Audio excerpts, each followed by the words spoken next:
a loss to Shannon's Broncos. Yeah. During that L, Dallas was penalized 17 times, 129 yards. The Cowboys, the most penalized team a season ago, don't forget. After the game, Coach Mike McCarthy said, quote, "I think we all recognize that this isn't the regular season. This is preseason. I don't think this has anything to do with last year." Shannon, Saturday night, a big deal or not a big deal? Skip, I get it's a preseason game, but you were sloppy. You were sloppy. And what you said last year, that the discipline, the undisciplinedness that they displayed in that playoff game wasn't going to happen. You were going to correct that. But you know why it hasn't? Because they don't fear you. You're the substitute teacher. What you going to do? You can't find anybody without Jerry's permission. You can't suspend anybody without Jerry's permission. They know that. Skip, kids misbehave knowing that the substitute teacher can't do anything. They know Mike McCarthy can't do anything. 17, Skip, I get it. It's the first preseason game. You know, you hadn't, the speed of the game is a lot different. So guys are going to, but there were several times that there were multiple Cowboys players that committed infractions. It's too bad you can only accept one. What if you could accept all three of them? You can accept 2 or 3 penalties on the same play. The Cowboys probably been starting from the end zone. And for Mike McCarthy to sit there and say this preseason that has no carry from last year, you were supposed, what you do when you come into the preseason, Skip, anything that didn't go well for you, you say, we're going to build on this. We're going to make this better. Okay, you had 14 penalties. You were the most penalized team last year by 11. You said that wasn't going to happen again. So what is it? Either you're coaching it or you're allowing it. Whatever the case may be, it's on your head, Mike McCarthy. It's as simple as that. Don't get mad at the media. You said you was going to correct it in the offseason. Oh, the stats are point. Well, I know once. I don't know what's the stats per, how many penalties you get per drive. I don't know what area of the field you get them. I just know I saw 17. It should have been 18 because the Broncos declined one of them. Skip, this is unacceptable. I get it's the preseason, but you shouldn't be this sloppy in the preseason when you said you were going to fix it in the offseason. Okay, I hear every word you just spoke. I disagree with none of the above, but I will offer up front a disclaimer. Only 4 players started on offense who I think will start on offense, and only 2 started on defense who I think will be defensive starters. One was Neville Gallimore, who actually flashed a few times where I said, oh, I like that, I like that, I got that. He can make some plays. He's a good run stuffer. 3 of the starters on offense were very young offensive linemen.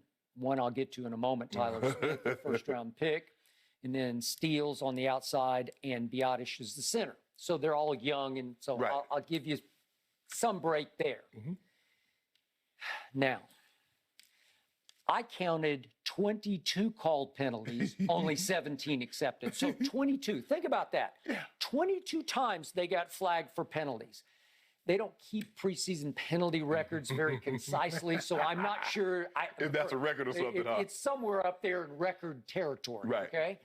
I just know that the 17 accepted for 129 yards is tied for 3rd most since 2015 and is the most over the last 3 preseasons. It's a hellacious amount of penalties. It's an embarrassment of penalties. It's a humiliation of penalties for a lifelong diehard Cowboy fan. I sat through this whole nightmare the other night against your Denver Broncos at Denver.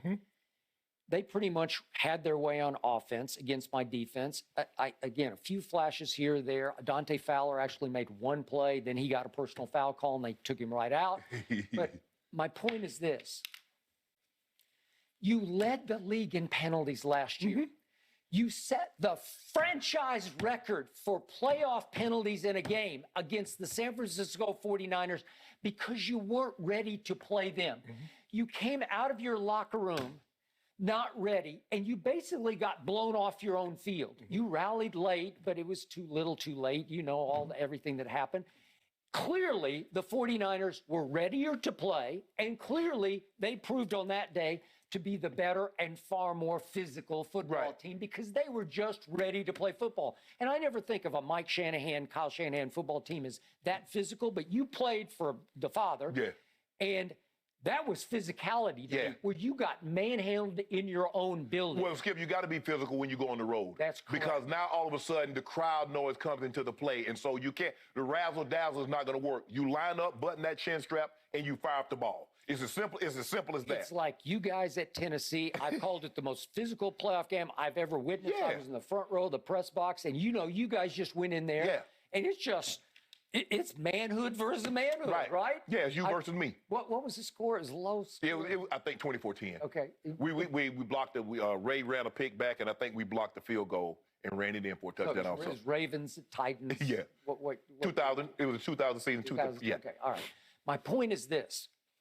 That's how you win a playoff game. Yes. But that day, I'd like to look back. I'm off the top of my head here. I'll bet you had 3 or 4 penalties. Yeah. That you just played mistake-free football because you had to. Right. You let your defense take over. You made the plays that had to be made, and you made a big play in that game, right? You caught one. I caught one that went down to the 1-yard line, and Jamal ran it. All right. How far was it? Like 50, I think 57, 58 yards. There you go. Okay. So that's how you do it. That's the formula for success.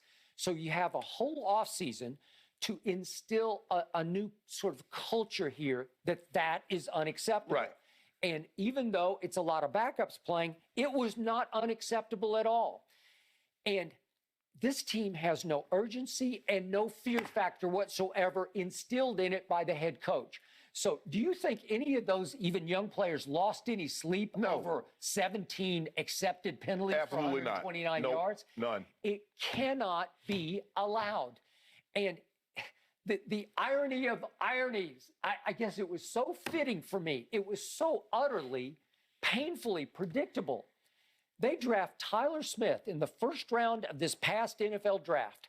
And the first thing that hit me between the eyes was, he's got dominating ability. He's got... He can maul. That's what he can do. And I saw some instances of mauling. Yeah, he's a road grader. Okay? He's a road grader, and he's got a nasty streak. Yeah. But it cannot spill over into clutch and throw. Right. You can't clutch and throw because it's so painfully visible to the head linesman or the head referee. The umpire standing right there. He's looking at you. He's just